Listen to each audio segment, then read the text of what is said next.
얼마 정도의 재산을 가지고 있어야 부자라 할까요? KB금융그룹 조사에 따르면 저축 등 금융자산과 부동산 자산을 합한 금액이 100억 원 이상 되는 사람을 통상 부자로 칭한다고 합니다. 100억 원이라는 돈은 꽤 많아 보이지 않나요? 하지만 이 금액도 우리나라 부자 순위 3위인 셀트리온 서정진 회장의 자산 7조 5천억 원에 비교해본다면 75분의 1에 불과할 뿐입니다.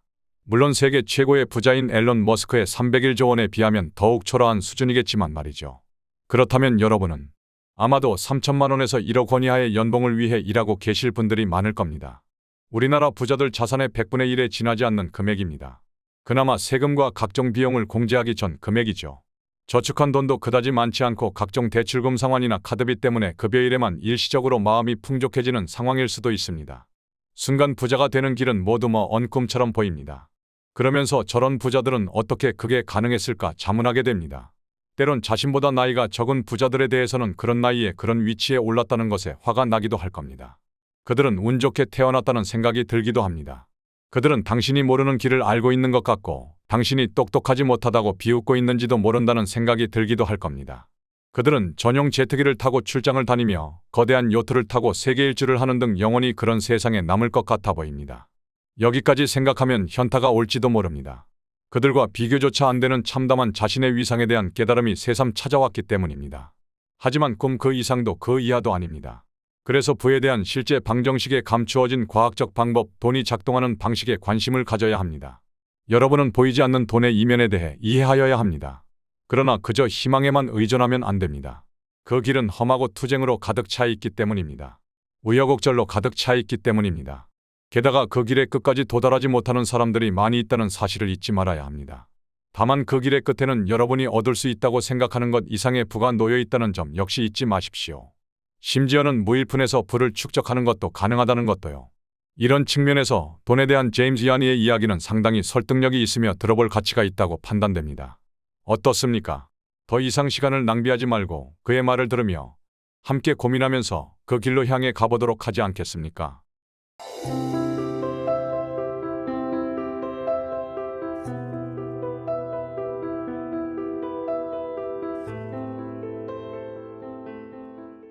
돈에 대해 어떻게 생각하시나요? 돈은 일해서 버는 겁니까? 아니면 물려받는 겁니까? 독일 약국 체인 드로게리사의 퀀터 레만으로부터 3조 원의 상속을 받은 케빈 데이비드 레만처럼 말입니다. 더 많은 돈을 벌기 위해 필사적인가요? 평생 동안 돈을 쫓아다녔나요? 그래서 돈이 모든 악의 근원이란 생각이 드나요? 사실 돈에 대한 대부분의 생각은 성장 과정과 환경의 영향을 받습니다. 어렸을 때 돈이 많지 않은 가정에서 태어났다면 성장해서 많은 돈을 벌지 못할 것이라고 믿는 경향이 더 크거나 정반대로 성장해서 가능한 한 많은 돈을 벌어서 다시는 가난에 시달리지 않겠다고 결심했을 수도 있습니다. 학교에서는 이 주제에 대해 제대로 가르치지 않았으며 이로 인해 여러분 대부분은 부자가 되는 데 도움이 되지 않는 돈에 대한 잘못된 믿음을 갖게 된 것이죠. 이제 여러분이 평생 동안 돈을 바라보았던 방식을 바꿔보시죠. 소설이나 영화 등에서는 종종 부유층과 부자들을 악의에 찬 배신자나 부패한 악인으로 묘사하는 경향이 있습니다. 문제는 여러분도 이러한 고정관념에 동조하고 있지 않느냐는 겁니다. 웰텍스가 발표한 보고서에 따르면 순자산이 3천만 달러 하나로 400억 원 이상인 전 세계 부자들 중 68%가 자수성가한 것으로 나타났으며 이름난 억만장자인 워런 버핏, 제프 베조스, 앨런 머스크 등이 그렇고 스팽스 창업자 사라 블레이클리 역시 자수성가형 억만장자입니다. 노숙자였던 존 폴 디조리아, 크리스 가드너 그리고 하워드 슐츠, 오프라 윈프리 등은 가난을 물리치고 즉 무일푼에서 부자 반열에 오른 사람들입니다. 상속으로 말하면 넥슨 창업자 김정주 회장의 딸들을 빠뜨릴 수 없겠죠. 두 사람은 각각 1조 4천억 원의 상속을 받았습니다. 또한 세계의 부자들 성향보다는 다소 낮기는 하지만 한국의 부자들에 대한 조사 결과에서도 43% 정도가 자수성가 부자라는 것을 나타내고 있습니다. 대표적으로 김병주 MBK 파트너스 회장, 서정진 셀트리온 명예 회장, 김범수 카카오 의장을 꼽을 수 있습니다. 이런 사람들은 당신이 모르는 것을 알고 있어요. 사실 여태껏 알고 있던 당신의 방정식은 잘못된 것입니다. 당신이 배운 2차원 방정식은 돈은 직업에서 얻은 급여와 같다는 등식입니다. 그래서 뭐가 문제일까요? 이 영상을 보고 계신 분들은 가능한 한 단기간에 많은 돈을 벌고 싶은 분들이라고 가정하겠습니다. 만약 그것이 여러분의 목표라면 이 돈 버는 방정식으로는 결코 그 목표를 달성할 수 없습니다. 우리 모두는 모두에게 가장 중요한 소중한 자원을 가지고 있습니다. 그런데 한번 사라지면 다시 되돌릴 방법이 없습니다. 그 자원은 바로 시간입니다. 일반적인 직업에서 당신이 버는 돈의 양은 그 직업에 투입하는 시간에 따라 달라집니다. 시간당 20달러를 받고 일주일에 40시간을 일한다면 총 100만 달러에 도달하는 데는 거의 24년이 걸릴 것입니다. 하지만 이는 24년 동안 발생하는 세금이나 비용을 차감하지 않은 수치이며 인플레이션으로 인해 100만 달러의 현실적 가치가 떨어질 수 있다는 점 역시 감안해야 합니다. 그렇다면 시간당 20달러의 급여로 부자가 되는 게 가능한 일이라 여겨지겠습니까? 그래도 어쨌든 일터에서 열심히 일하고 검소하게 산다면 어떻게 해서라도 노년에 백만장자가 될 수는 있지 않나요? 하지만 실제 그 돈은 큰 금액이 아닙니다. 그것도 아주 귀중한 자원인 그 모든 시간을 돈과 맞바꿔서 얻은 것 치고는 말입니다. 그러니 다시 한번 자문해보세요. 어떻게 저렇게 젊은 나이에 자수성가한 백만장자와 억만장자가 있을까요? 그들은 무엇이 그렇게 다른가요? 중요한 건 그들은 당신보다 더 나은 방정식을 가지고 있다는 거죠. 그들은 당신이 아직 이해하지 못한 돈을 이해하는 방법을 가지고 있습니다. 이제 돈을 쫓지 마세요. 자본주의 사회에서 게임의 규칙은 다음과 같습니다. 당신은 당신이 가진 인식된 가치에 비례하여 보수를 받고 당신의 가치를 인식하는 사람들이 바로 시장입니다.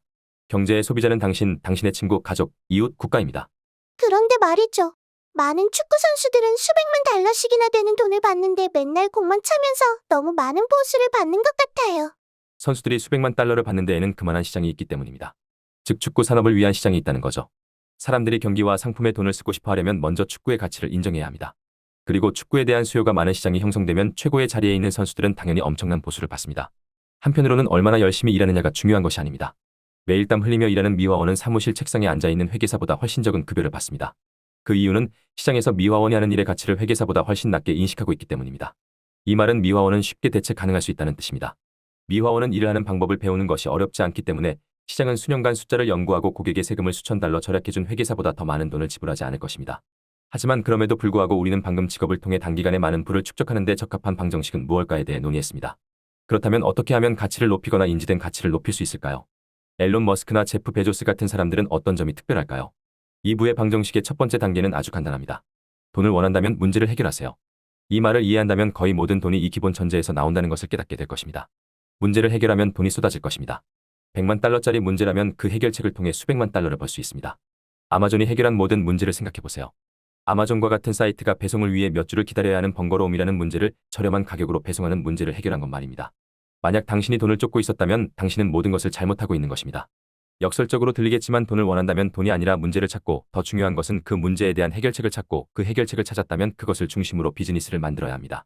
잠깐 숨을 고르세요. 이게 다입니다. 문제를 해결하면 돈이 나타나기 때문에 부자가 되려면 또 다른 아마존, 또 다른 메타 또는 또 다른 구글을 만들어야 할 것입니다. 농담하시는 거죠? 저는 코딩하는 법도 몰라요. 그런 규모의 사업을 시작할 돈도 없어요. 난 당신이 원하는 걸 갖고 있지도 않아요. 낡은 사고 패턴에 빠지지 마세요. 항상 문제부터 시작하세요. 주변 시장에 귀를 기울이세요. 사람들이 싫어하는 것은 무엇일까요? 사람들이 존재했으면 좋겠다고 말하는 것은 무엇인가요?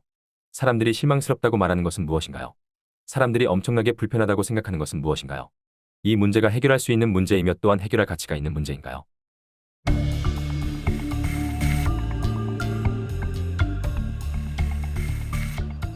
부의 방정식의 마지막 단계는 문제에 대한 확장 가능한 솔루션을 찾는 것입니다. 여러분의 솔루션은 많은 사람들에게 영향을 미쳐야 합니다. 예로서 확장성이 없는 레스토랑을 창업하는 것은 좋지 않습니다. 지역과 그 지역의 유동인구에 국한되어 있지만 프랜차이즈는 더 확장성이 높습니다. 솔루션이 소프트웨어라면 소프트웨어가 구축되면 모든 것이 가상으로 이루어지기 때문에 생산이나 배송 비용 같은 것에 대해 걱정할 필요 없이 온라인으로 무한대로 확장할 수 있습니다. 시간당 100달러를 받는 요가 강사를 가정해 봅시다. 하루에 현실적으로 할 수 있는 레슨의 양은 정해져 있습니다. 따라서 수입은 시간 제한이 있습니다. 하지만 연중무휴 24시간 운영되는 온라인 요가 클래스를 만들었다면 이제 한 번만 만들면 됩니다. 솔루션을 확장하는 것은 여기서 매우 중요합니다.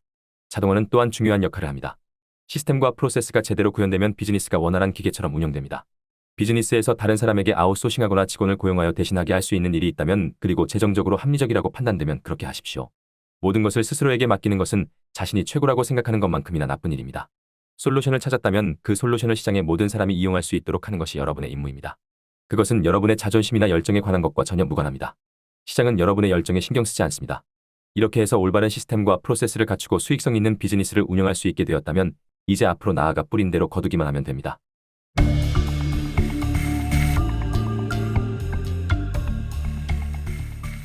이 시점에서 직면할 수 있는 두 가지 경로가 있습니다. 비즈니스를 계속 운영하거나 또는 매각하여 현금화하는 것입니다.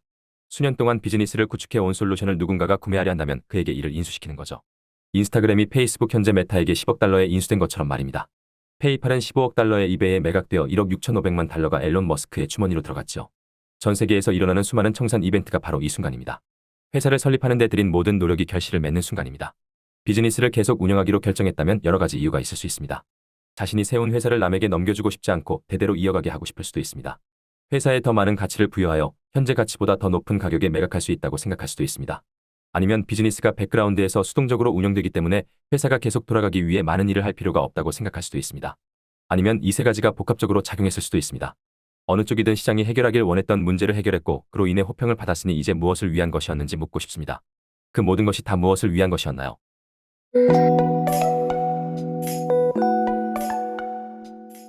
여러분, 대부분에게 돈은 결코 중요하지 않습니다. 돈은 그저 종이 한 장, 화면 속 숫자에 불과합니다. 그 가치는 그 가치에 대한 우리의 믿음에 의해서만 뒷받침됩니다. 처음부터 돈이 목적이 아니었습니다. 대출금을 갚고 원하던 럭셔리한 자동차를 사고 전 세계를 여행하고 재정 상황에 대해 걱정할 필요가 없는 것, 그것이 바로 여러분이 찾던 자유였습니다. 목적지는 금전적인 것이 아니었습니다. 그것은 감각적인 느낌이었습니다. 내가 이걸 감당할 수 있을까? 올해에는 휴가를 제대로 만끽하며 사용할 수 있을까? 집세는 어떻게 내야 할까? 연금으로 생활할 수 있을까? 돈이 없어서 어떤 꿈을 포기해야 할까? 같은 고민을 할 필요 없이 언제든 원하는 것을 할 수 있다는 것 말이죠. 이 영상이 주는 가장 중요한 교훈은 돈의 본질에 관한 것이 아닙니다. 그것은 우리 모두가 가지고 있는 결코 되찾을 수 없는 단 하나의 귀중한 자원에 관한 것이었습니다. 바로 시간이죠. 자신이 좋아하지 않는 일을 위해 많은 시간을 포기하는 것은 그만한 가치가 있을까요? 퇴근 후 집에 돌아와 넷플릭스를 보고 잠을 자고 다음 날 일어나 다시 출근하는, 은퇴할 때까지 같은 패턴을 반복하는 삶에 안주하고 있나요? 이런 패턴 때문에 인생에서 얼마나 많은 시간을 허비하고 계신가요? 꼭 그렇게 생각하지 않고 이런 현실에 만족하고 계실 수도 있습니다. 당분간은 그 길을 따라갈 수밖에 없을 수도 있을 것이거든요. 그렇다면 걱정할 필요가 없습니다. 이 영상을 통해 여러분이 얻은 것은 약간의 재미와 관점의 변화일 수도 있지만 다른 입장을 이해하시는 분들도 계실 겁니다. 다시는 돈 걱정을 할 필요가 없기를 바라는 분들도 계실 겁니다. 그래서 저는 여러분께 상기시켜드릴 필요성을 느낍니다. 돈을 쫓지 말고 문제를 쫓고 그 문제에 대한 해결책을 찾아보세요. 이것이 모든 돈을 찾는 방정식입니다. 다시는 돈 걱정할 필요가 없는 자유를 원한다면 문제를 해결하는 것이 인생에서 의미 있는 투쟁이 되게 하세요. 그 길의 끝에서 행복을 느낄 수 있을까요? 그 질문에 대한 답은 자신만이 할 수 있는 것이라 생각합니다.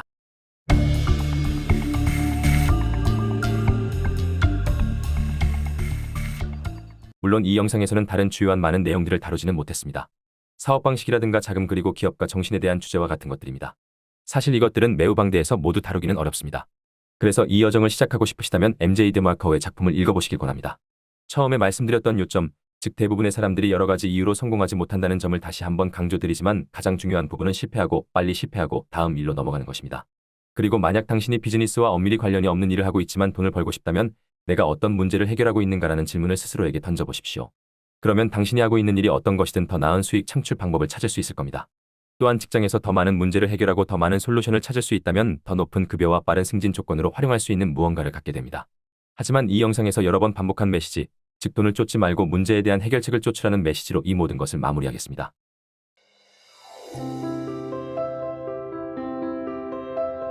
돈으로 행복을 살 수는 없다고는 하지만 자전거에 앉아 우는 것보다 벤치에 앉아 우는 게 더 행복하다라는 위트가 있습니다. 잘 먹고 죽은 귀신이 때깔도 곱다는 속담도 있습니다. 이들이 의미하는 게 뭘까요? 분명 그동안 우리들을 지배해온 정신적 기조는 물질이 정신을 지배하지 못한다. 돈으로는 행복을 살 수 없다는 말이었지 않나요? 하지만 현실은 그러하지 못했습니다. 물질 즉 신체가 고달프면 정신력 또한 고갈되게 되어 있는 게 현실입니다. 돈이 없으면 물질적인 풍요를 얻지 못해 고달프고 이는 행복하지 못한 이유가 되는 것 아닌가요? 그래서 오늘도 우리는 돈 때문에 고통받지 않는 삶, 즉 부자가 되고자 하는 것이죠. 물론 돈 없이도 정신적으로 행복을 느낄 수 있는 분들은 전혀 관계없는 말입니다.